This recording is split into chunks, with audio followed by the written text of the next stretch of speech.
हरे कृष्णा। तो आज हम चर्चा करेंगे श्लोक नंबर 3 और 4 की। दूसरे श्लोक तक हम थोड़ा रिवाइज कर लेते हैं। दूसरे श्लोक में हमने देखा था कि इस संसार रूपी वृक्ष की तुलना पीपल के वृक्ष से की गई, जिसकी जड़ें ऊपर और शाखाएं नीचे बताई गई। फिर उन शाखाओं का विस्तार से वर्णन किया गया, जो क्या दर्शाती थी, उच्चतर और निम्नतर लोक।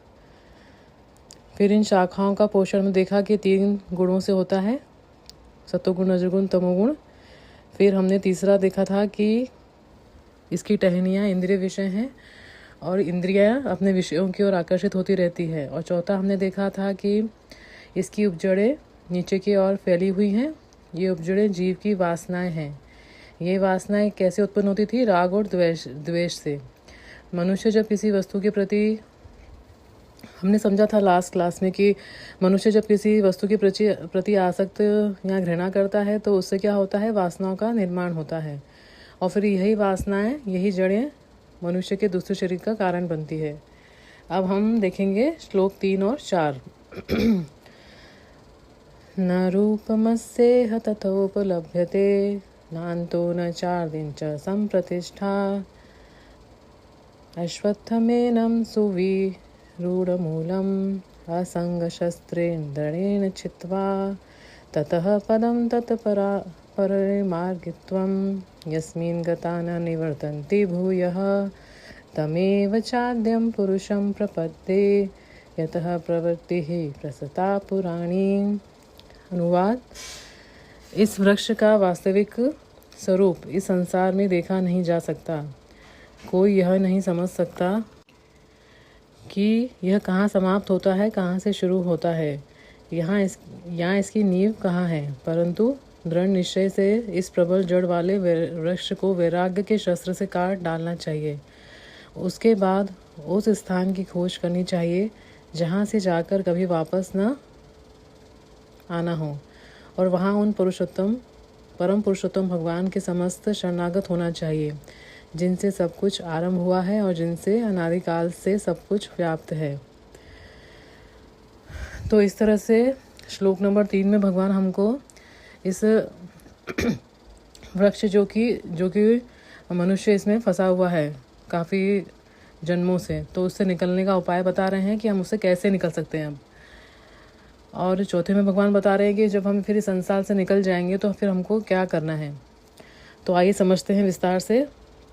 3 में भगवान कह रहे हैं कि अर्जुन, इस संसार रूपी वृक्ष को जो इसकी जड़ें ऊपर और शाखाएं नीचे हैं, इससे क्या वास्तव में इस संसार में नहीं देखा जा सकता।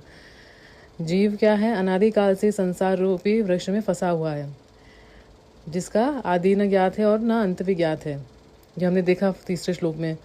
फिर इसमें जो एक बार प्रवेश कर जाता है उसके लिए बाहर निकलना अत्यंत कठिन हो जाता है।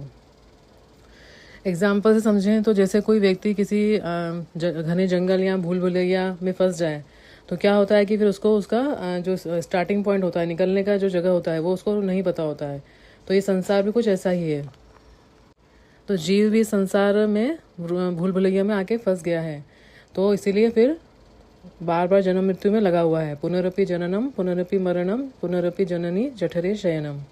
और बार बार इस संसार चक्र में चक्कर लगाता रहता है। जैसे कि क्या होता है, कोलू का बेल होता है, जो वो एक गोल चक्कर में चक्कर लगाता रहता है।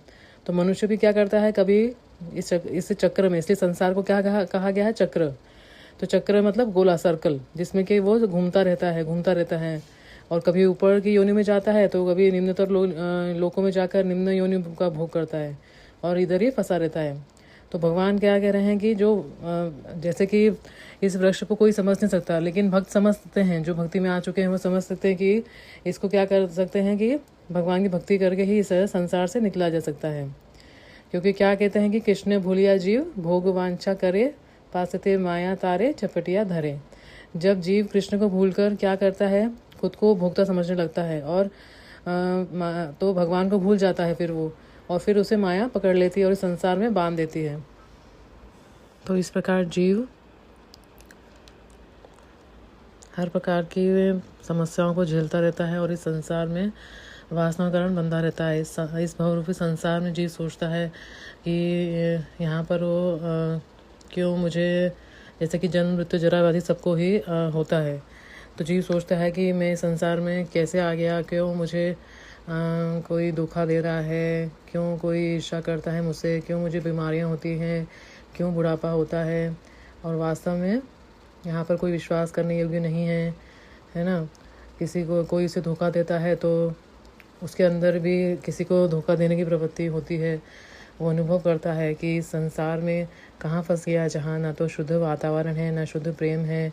लोग एक दूसरे से ईर्ष्या करते हैं, कोई किसी का सम्मान नहीं करता और सब कोई, अधिकांश लोग स्वार्थ में डूबे हुए हैं। इस प्रकार वह दुख और कष्ट का अनुभव करता रहता है। इसलिए भगवान क्या कहते हैं,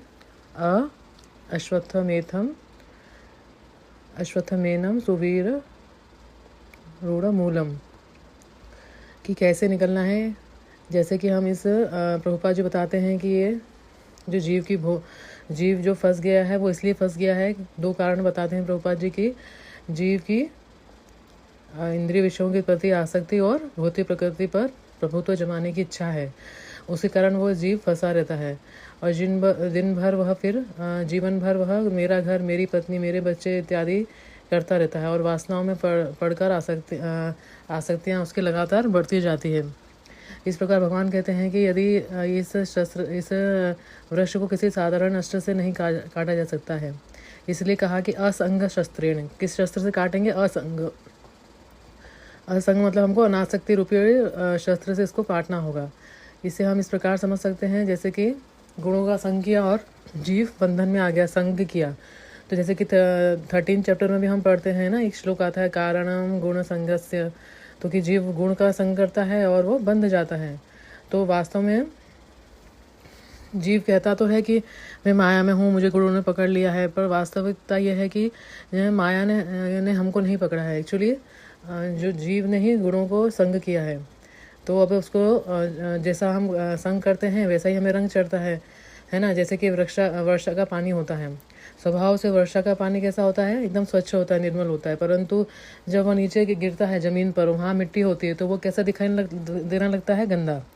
तो इसमें जीव जो कि क्या है? शुद्ध आत्मा है, तो वह गुणों के प्रभाव में नहीं आ सकता। पर वह उसकी जो वासना है, राग द्वेष है, उसके कारण वो क्या होता है, जिस गुण का संग करता है और उसके अनुरूप वो फिर वो कार्य करने लगता है और संसार में फंसता जाता है। जैसे प्रभुपाद जी के एक बुक में हमने पिक्चर भी देखी कि उसमें एक 3 गुणों को दर्शाया गया है। 3 स्त्रियां हैं और वह रस्सी से एक जीव को बांध देती है। इस तरह हमको क्या करना होगा? असंग करना होगा, इन गुणों का असंग करना होगा और अनासक्ति से, असंग मतलब कि अनासक्ति से हमें इस विषयों के प्रति जो हमारी आसक्ति है उसको हमको ध्यान देना होगा कि हमें क्या देखना है, क्या सुनना है ना। जैसे कि हम पढ़ते हैं 2nd चैप्टर में भी, ध्याय तो विषयान पुंस संगस्ते उपजायते। जैसे हम जिस विषय का ध्यान करते हैं उसका फिर हमें क्या करना होता है? उसका हम संग करने लगते हैं विषय से। तो यही हम समझ रहे हैं ना पूरा, कि क्या होता है कि हमारा जो इंद्रिय वो आकर्षित होती है किसी विषय के प्रति और फिर हम ध्यान उधर जाता है और फिर हम आसक्ति में पढ़ते जाते हैं। इसीलिए क्या कहा है कि हमको ध्यान रखना होगा कि हमको क्या सुनना है, क्या हमको किसका संग करना है और क्या देखना है, जिससे कि हम इस संसार रूपी वृक्ष से निकलने का प्रयास करें। तो उसके लिए हमको क्या करना होगा?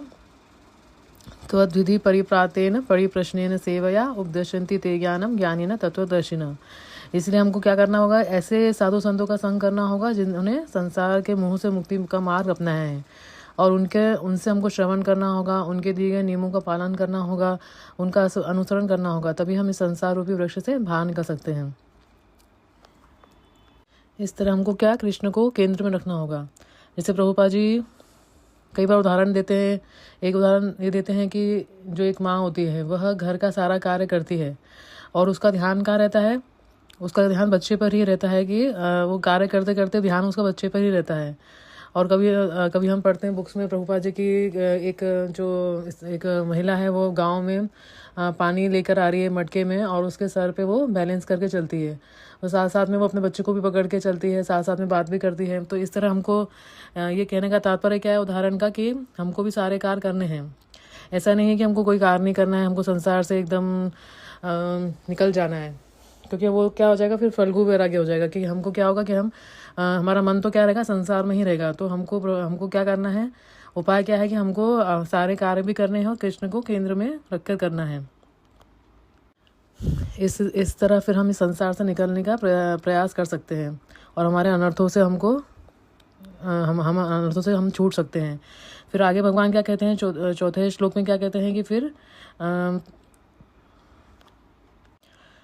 ततः पदम तत परमार्गित्वम, अर्थात फिर हमें यहाँ से जब हम निकल जाएंगे तो हमको कहाँ जाना चाहिए। हमें एक बुद्धिमान मनुष्य को ऐसी जगह की खोज करनी चाहिए जहाँ से वापसी नहीं होती। तो कुछ लोग सोचते हैं कि हम कुछ भी करें, हम कुछ भी कर्म योग करें, ज्ञान योग करें, अष्टांग योग करें तो हमारा गंतव्य एक नहीं होता है। जैसे प्रभुपाद जी कहते हैं कि जैसे कोई दिल्ली की ट्रेन में बैठेगा, टिकट दिल्ली का लेगा तो वो दिल्ली ही पहुंचेगा, वो बम्बई नहीं पहुंच जाएगा। इसलिए भक्ति योग को क्या है, भगवान ने भी सर्वश्रेष्ठ बताया है। और हर जो योग होता है उसका गंतव्य कुछ अलग होता है। तो प्रभुपाद जी तात्पर्य में लिखते हैं कि वास्तव में जो बुद्धिमान होता है वह क्या करता है कि वो अपने मूल की खोज करने में लग जाता है। वह सोचता है मेरा पिता कौन है, फिर उनके पिता कौन है। इस प्रकार खोज करते करते वह ब्रह्मा जी तक पहुंच जाता है। फिर गर्भोदक्षाई विष्णु तक अंततः उसकी खोज भगवान कृष्ण पर जाकर समाप्त होती है। तब वह समझ जाता है कि वही भगवान कृष्ण ही परम पुरुष है। गोविंदम आदि पुरुषम तमहम भजामि, वही सबके मूल हैं, वही जगन्नाथ हैं। तो जब जीव उनकी शरण में चला जाता है तो वह अनाथ नहीं रहता। और यही संसार से निकलने का उपाय है। जब वह निकल जाएगा तो हमको भगवान श्री कृष्ण के समक्ष हमको शरणागत हो जाना है। तब क्या होगा कि जो मनुष्य में और मेरा में लगा है तो उसकी दृष्टि का जब चेंज हो जाएगी तो फिर तुम और तुम्हारा, तो वो भगवान को केंद्र में रखेगा कि जो भी है वो आपका है और आपके लिए है। इसीलिए भगवान कहते हैं ना, यद करोषि यदश्नासी यज्जुहोषि ददासी यद, है ना। और फिर कहते हैं मन मना मत भक्तो मध्याजी माम नमस्कुरु। इसलिए भगवान हमको क्या, ये सब श्लोक हमको क्या बोलते हैं कि हमको भगवान के प्रति भगवान को आत्मसमर्पण कर देना है। तो वो कैसे होगा आत्मसमर्पण, कोई पूछ सकता है कि कैसे करना है। तो वो कैसे स्टार्ट होता है, श्रवणम कीर्तनम साधु संग सेवा, है ना। इससे क्या होता है, जब हम ये करने लगते हैं, प्रोसीजर होता है ना, कई हमको ये जाना है तो फिर हमको उसका कैसे जाना है, कहाँ जाना है, तो उसके लिए हमको क्या करना है, ये सब करना है। भक्ति की नवधा भक्ति की क्रियाओं को अपनाना है। यही होती है श्रवणम कीर्तनम मननम स्मरणम वंदनम।